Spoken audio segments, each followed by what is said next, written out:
तरह से भी देखते हैं कि दो पार्टीज अगर आपस में एग्रीमेंट कर लेती हैं कि भाई आप जिनसे ना कोर्ट में केस फाइल नहीं करोगे या अदालत को कभी भी रिव्यू नहीं करोगे, अगर कॉन्ट्रैक्ट को ब्रीच कर दिया जाए तो जी ये एग्रीमेंट वैलिड कॉन्ट्रैक्ट नहीं होता। Agreement in restraint of legal proceedings is void. ऐसा बच्चों आपने पढ़ा होगा वॉइड एग्रीमेंट्स के टॉपिक के अंदर। लेकिन यहाँ जो बात आपको बताई जा रही है और वो ये है कि अगर कोई एक शख्स दूसरा है दूसरे के खिलाफ कोर्ट में केस फाइल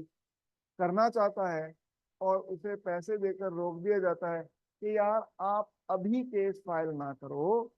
आपको इंशाल्लाह ताला टाइम दे दे, आप टाइम दे दो, बाद में केस फाइल कर देना अगर इस टाइम के अंदर जो दूसरी पार्टी है उसने अपनी जो कॉन्ट्रेक्चुअल ऑब्लिगेशन है उसको पूरा ना किया।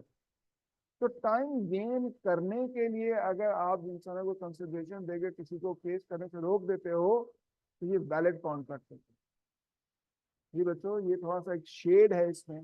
जिसे मैं हाईलाइट करने के लिए यहाँ पर इसको लेकर आया अपने स्लाइड शॉट के अंदर कि ये वो एरिया है जो कि मेरे एक्सपीरियंस में है। ये बच्चे जिनसे अक्सर इसको लेकर के कंफ्यूज हो रहे होते हैं।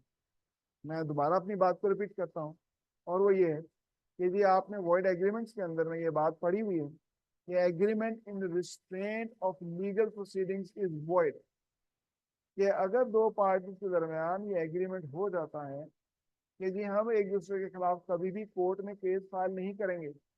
चाहे कुछ भी हो जाए, जनाब ब्रीच ऑफ कॉन्ट्रैक्ट हो जाए, चाहे जनाब हमने जो भी वादा किया उसको पूरा करने में हम नाकाम रहे,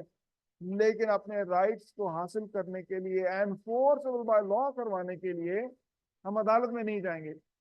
ये अगर पार्टीज ने एग्रीमेंट किया हुआ है तो ये एग्रीमेंट वैलिड कॉन्ट्रैक्ट नहीं है। क्यों? क्योंकि इंसाफ हासिल करने के लिए किसी को अदालत में जाने से रोकने का एग्रीमेंट वैलिड कॉन्ट्रैक्ट नहीं होता। आप किसी के लिए अदालत के दरवाजे बंद नहीं कर सकते हो। लेकिन अगर कोई एक शख्स दूसरे को बोलता है कि यार आपका हक बनता है भाई, आप कोर्ट में जा सकते हैं, भाई आपको जो मैंने उधार आपसे पैसे लिए हैं वापस करने का मेरी जिम्मेदारी है और हक हासिल है आपको, कि आप कोर्ट में केस फाइल करके मुझसे पैसे रिकवर कर सकते हैं, तो सर आपकी मेहरबानी है, मुझे तुमसे 2 महीने की मोहलत और दे दें। आप जो 2 महीने की मुझे मोहलत दोगे कि मेरे खिलाफ कोर्ट में केस फाइल नहीं करोगे, इसके लिए मैं आपको इतने पैसे दे दूंगा। तो अगर ये एग्रीमेंट कर लिया जाता है तो बच्चों ये एग्रीमेंट वैलिड कॉन्ट्रैक्ट है।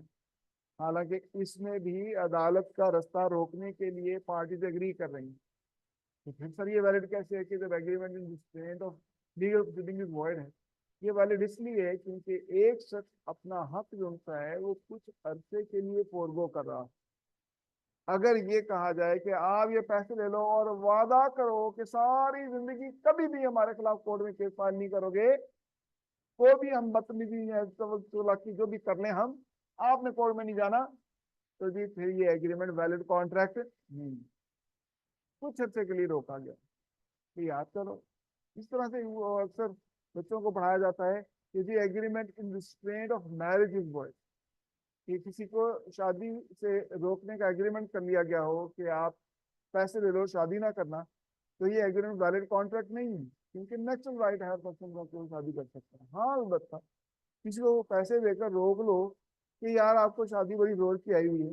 ये हम आपको पैसे दे देते हैं, ये कुछ हफ्ते के लिए आप जरा अपने इस बात के ऊपर काबू कर लो, तो थोड़ा सा नमाजें पढ़ लो, रोजे रख लो, तो जैसे ही आपका सी एंटर क्लियर हो जाएगा आपका ब्याह कर देंगे हम। तो इस तरह का उसको पैसे देकर लालच देकर रोकने का एग्रीमेंट बच्चे ये वैलिड कॉन्ट्रैक्ट है,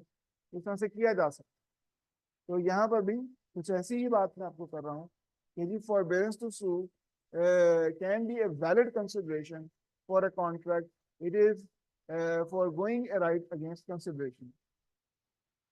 एक और पॉइंट है, however, agreement in restraint of legal proceeding is void because nobody can be denied to seek justice.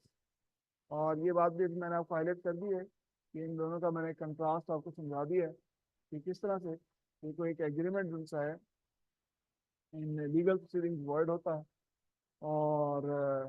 कोई फॉरबिडेंस इशू की अगर से बात की जाए तो वो एग्रीमेंट बच्चों वैलिड होगा। ये कंट्रास्ट और ये जो दो मुख्तलिफ चीज़ें हैं जिनको कि आपको एक स्लाइड शो के ऊपर एक तस्वीर के ऊपर दिखाकर इनका एक कंट्रास्ट समझाने की जो बात थी, तो बच्चों ये एक एफर्ट थी, ये मैंने आपको जो कल से जिनसे मुख्तलिफ टॉपिक्स जिनसे ना पूरे सिलेबस के अंदर जो आपस में जिनसे एक दूसरे के अंदर ऐसे गुत्थम गुत्था हुए होते हैं, कि जी उसमें कंफ्यूजन हो जाती है बच्चों को, एक स्ट्रेट लाइन ड्रॉ करना कि यार कहाँ पर एक चीज का क्या मतलब बनता